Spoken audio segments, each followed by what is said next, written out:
In this video, you will be learning about depression and suicide prevention. We will address questions like: what should be your first step when you hear your friends say that they want to die? What you absolutely shouldn't say or do? What are the right things to ask from a suicidal person? Should you right away call the hotline when you hear your friend sharing with you their suicidal thoughts? Depending on the level or state of their depression, what is the most appropriate first aid actions one should take to make sure that the sick person is taken care of? What could be the encouraging words you can say in their depressive state? What if the person doesn't want to seek professional help? What to do if the person, for one or another reason, refuses your help? This video is part 3 of the 4-part series Suicide Prevention on my channel. An important disclaimer is that suicide can and should be prevented by health professionals. Please visit hospital if you have suicidal intentions or call a hotline in your area. You can find crisis numbers for Finland on the screen and more information in the description for this video. The purpose of this video series is to spread awareness about mental health. So what should be your first step when you hear your friends say that they want to die? Right.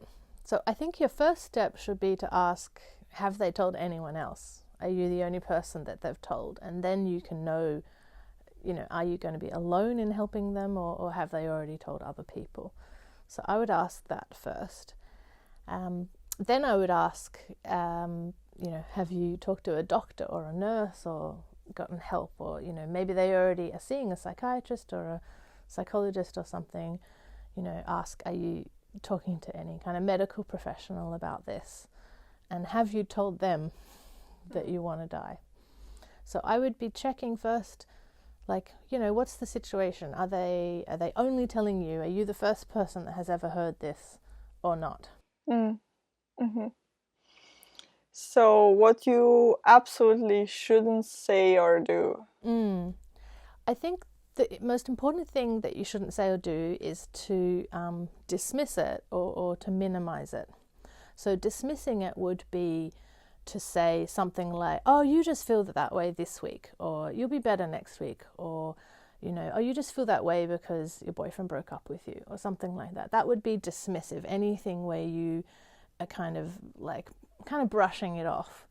And then minimizing it would be to say, to act as if it's not that serious, like, oh, okay, right, and then change the topic, or to act like it's not that important to you, or to say something like, oh yeah, sometimes I feel like I want to kill myself too.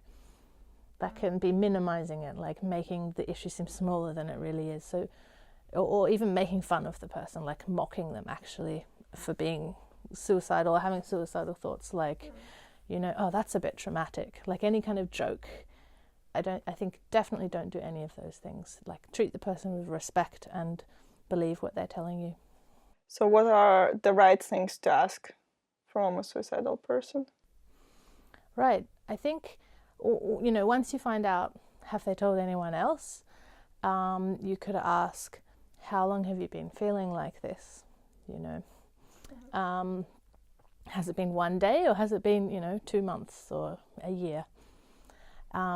You can also ask, do you have a plan? Like, have you got an idea? If they have a plan, like if they have an intent or a plan or some way that they want to kill themselves, you might need to act really quickly. It could be your friend who's ringing you and they're on the way to somewhere where they want to kill themselves, right? And then you need to act really quickly. So I think that would be the first thing to ask. Do you have a plan? How long have you been feeling like this? And then when you find out those answers, you can start to figure out, all right, like, how am I going to help them? How am I going to get treatment for my friend? So should you right away call the hotline for help when you hear that? I think it depends. I think you only need to call the hotline, if they literally have the pills in their hand or something and are about to do it, or if they have some other way they're going to harm themselves, or as I said, like walking to a location, that's when you would call probably the ambulance, to be honest. In terms of the hotline, I would listen to your friend for a bit first. I would have a talk with them,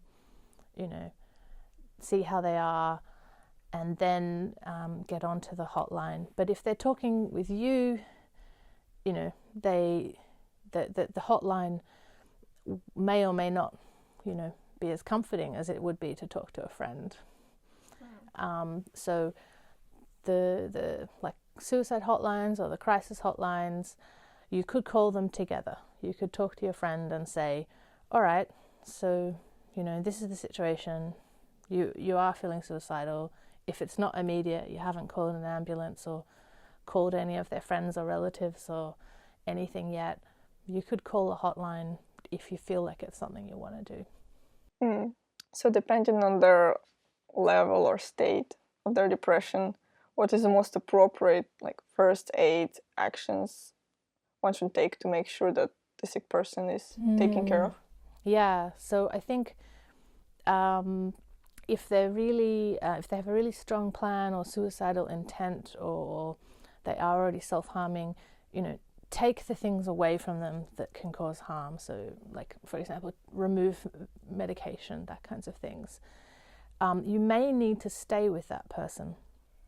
If this is the first time it's happened and they're very serious, you may need to stay the night or be with them, or arrange for other people to be with them, or call family members. Maybe family members need to travel from somewhere else to come and be with them. So I would take it seriously in that way. You may want to go to the emergency department or call an ambulance. So what could be the encouraging words you can say in their depressing state?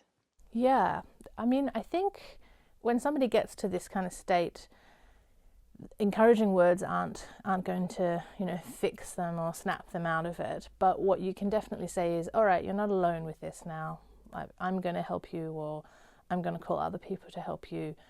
You are going to get help. We're going to fix this together. So maybe encouraging a sense of hope, even though that person might not believe it. I think that's probably the best thing to do. Now, what if the person doesn't want to seek professional help? They might say that it never helped them before. Yeah. I guess you could ask, what was the help that they got before, and you could, suggest something else. It's also okay to suggest, another person that they could talk to. So, for example, if they have a certain religious group that they belong to, they could go and talk to a religious leader for help and guidance. Maybe they could talk to a teacher. Maybe there's a family member. They might find it easier to talk to, maybe a nurse or something. But you can also talk about how different professions can help in different ways. So, like nurses and doctors, they just try and get the symptoms, and they might only talk to you for 10 or 15 minutes, and it's not a very satisfying experience for many people. But if you get a psychotherapist or a counsellor or a psychologist, you get an appointment for 50 minutes, and you can talk a lot and get support, and many people find it much better. So you can try and figure out what kind of help did they get before, and is there another option that might work. And the last question is, what to do if the person, for one or another reason, refuses your help? Yeah. I think if they refuse your help, depending on how suicidal they are, if it's not so serious, maybe they're passively suicidal, they just feel like they don't want to live anymore, there's not much you can do. You can maybe model behavior, you can go to therapy yourself. You can talk about how it's serious and you think something could be done, but you can't really force them to do anything. On the other hand, if it's really serious and you think they might actually take their own life, I would definitely be getting a doctor involved, and if it's possible in the circumstance, tell a family member or somebody else, because I'm quite sure family members would want to know. Mm-hmm. Okay. Thank you so much for answering these questions and coming here to help us learn more about it? And would you like to tell a bit more about yourself? Yeah, sure. My name is Annabel Battersby. I'm a clinical psychologist working in a private practice called Compass Psychology in Helsinki in Finland.